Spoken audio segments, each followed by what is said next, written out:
எல்லாருக்கும் வணக்கம். இன்னைக்கு நம்ம பிஎஸ்சி மைக்ரோபயாலஜி அப்படிங்கிற கோர்ஸை பத்தி தான் பார்க்க போறோம். இதுதான் முதல் தடவையா நீங்க நம்ம சேனல்ல பாக்குறீங்கன்னா மறக்காம சப்ஸ்கிரைப் பண்ணி பக்கத்துல இருக்க பெல் ஐக்கானையும் கிளிக் பண்ணிக்கோங்க. அப்பதான் நாங்க எஜுகேஷன் சார்ந்து போடுற எல்லா வீடியோஸும் உங்களுக்கு நோட்டிபிகேஷனா கிடைக்கும். இன்னைக்கு நம்ம பார்க்க போற கோர்ஸோட பேரு BSc microbiology, bachelor of science in microbiology அப்படியும் சொல்லலாம். இந்த கோர்ஸ் என்ன மாதிரியான டீடைல் ஸ்டடி ப்ரொவைட் பண்ணுதுன்னு பார்த்தீங்கன்னா, இந்த கோர்ஸ் முழுக்க முழுக்க நீங்கள் மைக்ரோ ஆர்கானிசம்ஸ் அண்ட் அது நம்மளோட பாடியில் என்ன எஃபெக்ட் உண்டாக்குது அப்படின்றது தான் அதிகமாக படிப்பீங்க. இது ஒரு 3 வருஷத்துக்கான கோர்ஸ். இது ஒரு அண்டர் கிராஜுவேட் கோர்ஸும் கூட. இந்த கோர்ஸோட சிலபஸ் என்னெல்லாம் இன்க்ளூட் பண்ணுதுன்னு பார்த்தீங்கன்னா, டிஃப்ரெண்ட் டைப்ஸ் ஆஃப் வைரஸ் மற்றும் பாக்டீரியா, அதோட ஃபங்க்ஷன்ஸ் இன் ஹியூமன் செல்ஸை பற்றி தான் அதிகமாக இந்த கோர்ஸ் பேசுது. இந்த கோர்ஸ்க்கான எலிஜிபிலிட்டி என்னன்னு பார்த்தீங்கன்னா, நீங்கள் 10th and 12th standard pass பண்ணியிருக்கணும். 12th ஸ்டாண்டர்டில் ஃபிசிக்ஸ், கெமிஸ்ட்ரி மற்றும் பயாலஜி, அதாவது பயாலஜி குரூப் எடுத்து படிச்சிருக்க வேண்டியதும் அவசியம். அப்படி படித்து பப்ளிக் எக்ஸாமில் நீங்கள் 55லேருந்து 60% ஆஃப் மார்க்கும் எடுத்திருக்கணும். ஃபியூச்சர்ல மைக்ரோபயாலஜிஸ்டோட டிமாண்ட் ரொம்ப ரொம்ப கூடிக்கிட்டே வருது. அதுவும் இப்போ இந்த பேண்டமிக், அதாவது கொரோனா சிச்சுவேஷனுக்கு அப்புறமா இனியுமே மைக்ரோபயாலஜிஸ்டோட தேவை அதிகமாயிருக்கு. ஸோ இந்த கோர்ஸ் ஃபியூச்சர்ல ஒரு பியூட்டிஃபுல்லான கோர்ஸா இருக்கும் அப்படின்றதுல எந்த விதமான சந்தேகமும் இல்லை. இந்த கோர்ஸ்க்கான அட்மிஷன் ப்ராசஸை பொறுத்த வரைக்கும் இந்த கோர்ஸ் முழுக்க முழுக்க மெரிட் பேஸ்ட் என்ட்ரன்ஸா மட்டும்தான் இருக்கு.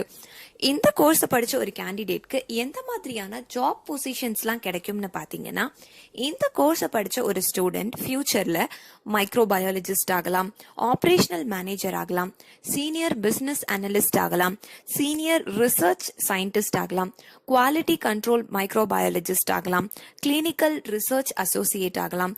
இது மாதிரி மைக்ரோபயாலஜி சார்ந்த பல தரமான ரொம்ப ரொம்ப வெரைட்டியான ஜாப் பொசிஷன்ஸ் எல்லாம் இந்த கோர்ஸ் படிச்ச ஒரு ஸ்டூடெண்ட்டுக்காக காத்துட்டு இருக்கு. இந்த கோர்ஸ் முடிச்சதுக்கு அப்புறமா ஒரு ஃப்ரெஷரா ஒரு கம்பெனில ஜாயின் பண்ற கேண்டிடேட்க்கு எந்த மாதிரியான சேலரி பேக்கேஜ்லாம் ஆஃபர் பண்றாங்கன்னு பாத்தீங்கன்னா, இவங்களுக்கு 3 lakhsல இருந்து 6 lakhs வரைக்கும் பர் ஆனம் சம்பாதிக்கிறதுக்கான வாய்ப்புகள் பிரகாசமா இருக்கு. இந்த கோர்ஸை படிச்சு முடிச்சுட்டு ஹையர் ஸ்டடீஸ்க்கு வெரைட்டியான கோர்சஸ் இருக்கு. அதுல சில ஃபேமஸான கோர்சஸ்லாம் என்னன்னு பார்த்தீங்கன்னா, MSc microbiology, MSc applied microbiology, MSc medical microbiology, அப்புறம் எம்எஸ்சி மைக்ரோபயாலஜிக்கல் ஜெனட்டிக்ஸ் அண்ட் மைக்ரோ ஃபார்மேட்டிக்ஸ் போன்ற பலதரமான கோர்சஸ் இருக்கு. அதுல ரொம்ப ரொம்ப இம்பார்ட்டன்டான ரொம்ப ஸ்கோப் இருக்க கோர்சஸ்ன்னு பார்த்தீங்கன்னா, இப்போ நான் மென்ஷன் பண்ண கோர்சஸ் தான்.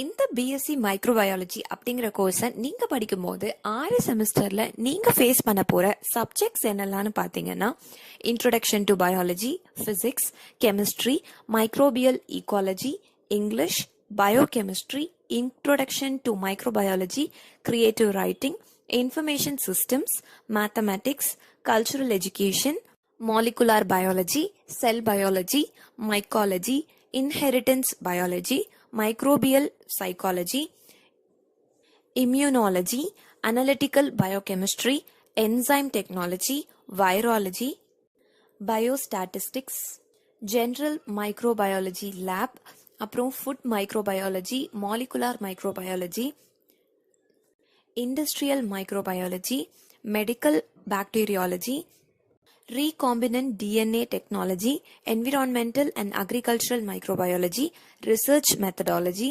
medical microbiology lab, pharmacology, parasitology, genetic engineering போன்ற சப்ஜெக்ட்ஸ் தான் நீங்க ஃபேஸ் பண்ண போற சப்ஜெக்ட்ஸ். இப்போ இந்த பிஎஸ்சி மைக்ரோபயாலஜி அப்படிங்கிற கோர்ஸை படிச்ச கேண்டிடேட்டை எந்த மாதிரியான ரெக்ரூட்டர்ஸ்லாம் ரெக்ரூட் பண்றாங்கன்னு பாத்தீங்கன்னா, நிறைய எம்என்சி கம்பெனிஸ்ல இருந்தெல்லாம் ரெக்ரூட் பண்றாங்க. Fortune 500, tech, health care sectors இருக்காங்க இல்லையா, நிறைய ஹெல்த் கேர் செக்டார்ஸ்ல இருந்தெல்லாம் உங்களை ரெக்ரூட் பண்ணுவாங்க.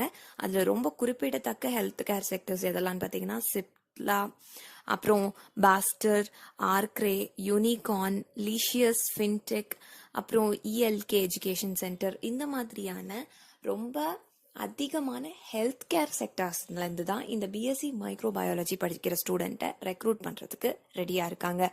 இப்போ இந்த சேலஞ்சிங்கான ரொம்பவே இன்ட்ரெஸ்டிங்கான அதே சமயத்தில் ஃப்யூச்சரில் ரொம்பவே ஸ்கோப் இருக்க இந்த